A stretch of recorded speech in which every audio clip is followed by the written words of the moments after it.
So this week we're taking a look at chapter 9, which is gases.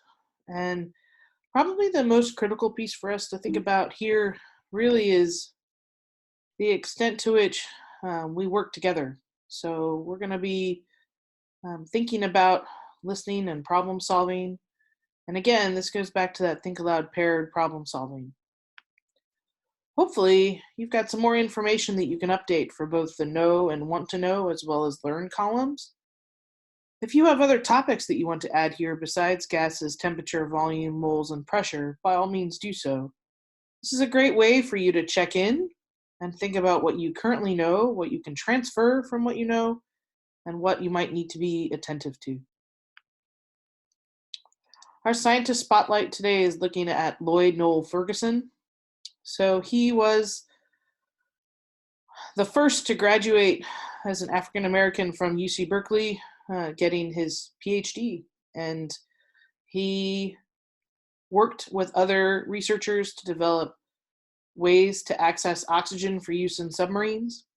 And in a series of other firsts, he developed Howard University's chemistry doctoral program, and he became faculty at Cal State University, Los Angeles, developing their program as well. He was awarded the Guggenheim Fellowship, but probably most noteworthy was his creation of the National Organization for the Professional Advancement of Black Chemists and Chemical Engineers. He was an incredible advocate for underrepresented minorities in science, and a phenomenal researcher himself. Today we're going to be thinking about asking questions and defining problems, how we analyze and interpret data, and then we're going to take another look at constructing explanations or designing solutions. Our learning outcomes, we're really focusing and revisiting using PV equals nRT to be able to solve for one missing variable or property when we know the other three. We're going to think about how to use this to find the molar mass of a gas or the density. And then we're going to think about how we can incorporate given masses and densities into PV equals nRT calculations. Notably, you will end up doing conversions both in terms of pressure and its various units, as well as temperature. For our first problem, we're going to think about how we would develop a process for solving the following problem. A 248 milliliter sample of an unknown gas has a mass of 0.433 grams at a pressure of 745 millimeters mercury and a temperature of 28 degrees Celsius. What is the molar mass of that gas? So, in order to solve a problem like this, one of the first things that we have to do is think about the steps. So we're given several different pieces of information. We're going to want to convert our pressure to atmospheres. We're also going to want to convert our temperature to Kelvin. We're going to want to choose the correct gas law constant. And then we're going to rearrange the ideal gas law to solve for moles. Once we've substituted and solved for moles, then we're going to use mass and moles to solve for the molar mass. It's useful for us to think about the process that we would use to solve this type of problem because we have several steps, and it's helpful if we think about a map or a process about how we would solve that problem.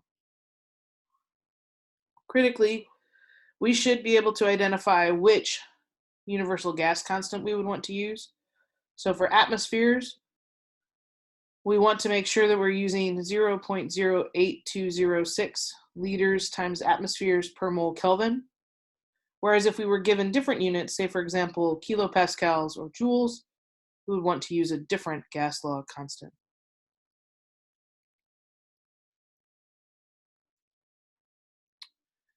Importantly, when we think about solving this problem, one of the first things we want to do is convert our units. So in this case, we had 745 millimeters of mercury. We want to set up our dimensional analysis so that we can cancel the units millimeters of mercury. And so we use the conversion factor, which is 1 atmosphere is equal to 760 millimeters of mercury. And then we solve to determine that 745 millimeters of mercury is equivalent to 0.9803 atmospheres. We were given 0.248 liters, and because we're using atmospheres, we're going to use this gas law constant. And then we're going to convert our temperature to Kelvin. So 28 degrees Celsius plus 273. So that's going to give us 301 Kelvin. We want to make sure that we rearrange we want to make sure we rearrange our ideal gas law. And by doing so, then we can plug in the information that we're given. Notably, we plug in our 0.9803 atmospheres for pressure, our 0.248 liters for volume, our universal gas constant with the correct units of liters atmospheres per mole Kelvin, and our temperature in Kelvin. Notice we can cancel all of the units with the exception of moles, which is useful because with moles, right, as the denominator in the denominator, that actually becomes the numerator. So it's the correct unit for the variable that we're solving for, in this case, moles. So how do we find the molar mass? Well, that requires that we remember that molar mass is units is grams per mole. So if we solve for molar mass, then we would take the mass in grams that was given in the problem, or 0.433 grams, and divide by what we just solved for, the 0.009843 moles. And that's going to give us 44.0 grams per mole. We want to check and make sure that we're using the correct sig figs and that our units are correct. So again, if we think about reviewing our process, we want to make sure that we're writing down all of our givens. This should always be the first step that we take whenever we're solving a problem. Write down the relevant information from the problem.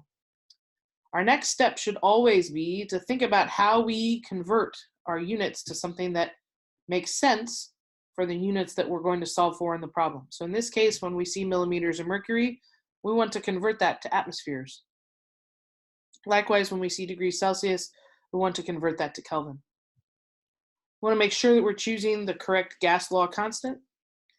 And then it's always helpful if we rearrange our ideal gas law before we start to substitute and solve.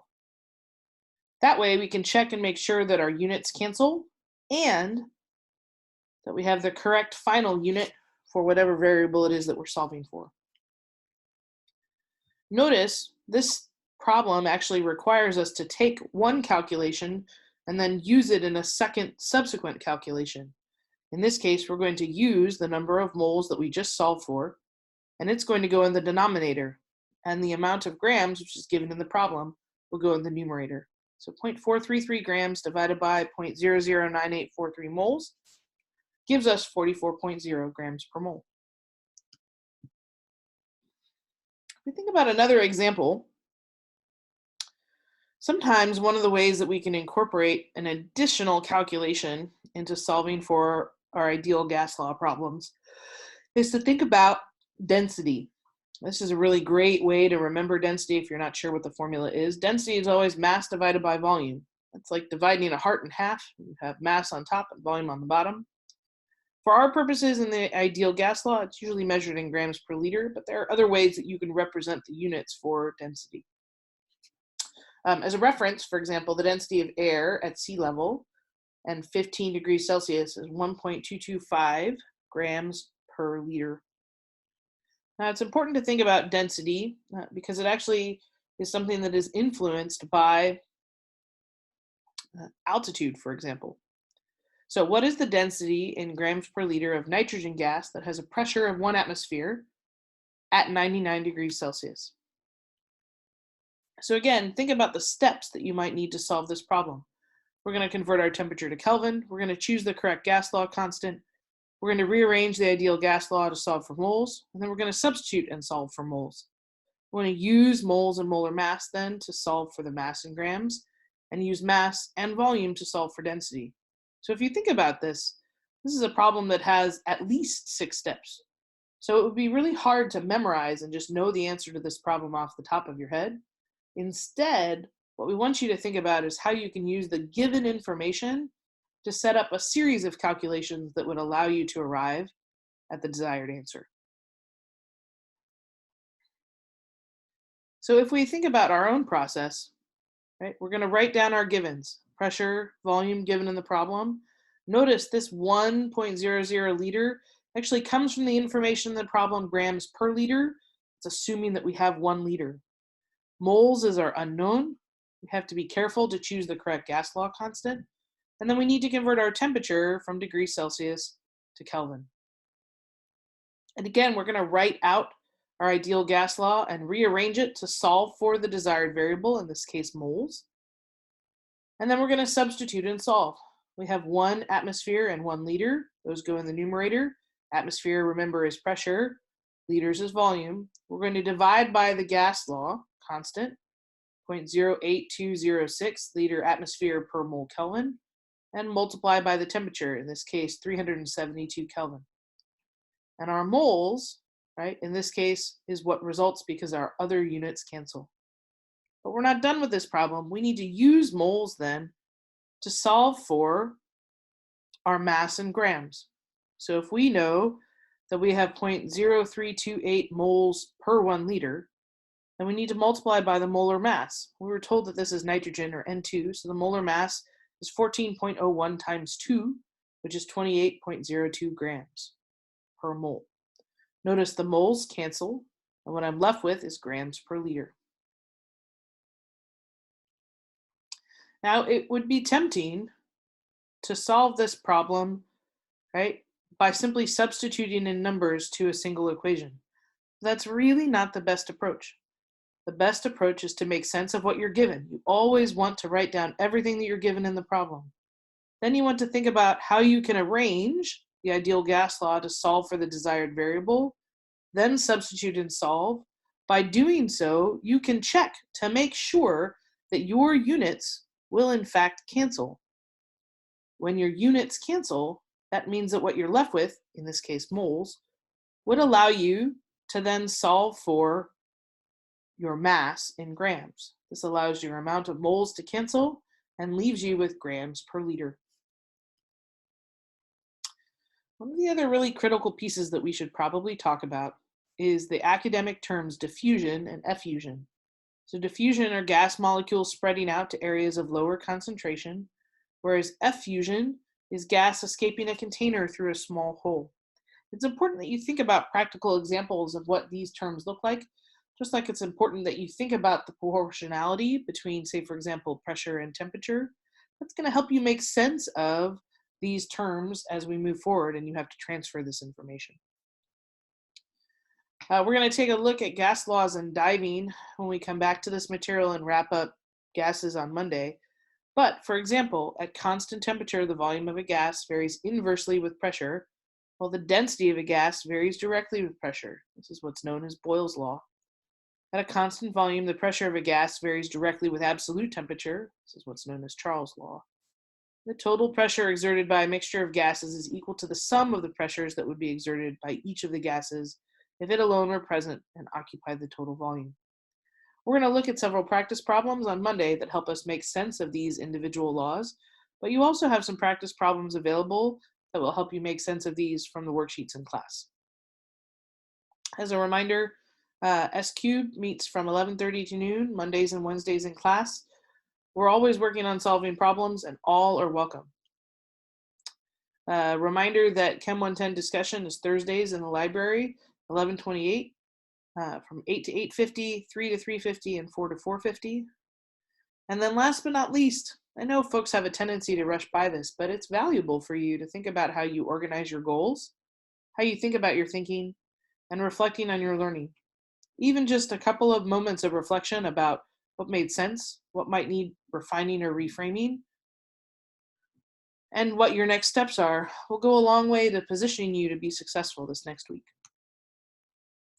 So we're going to finish up gases in chapter 9. Just make sure, if you haven't turned it in already, to turn in your exam reflection. Thanks. Have a great day.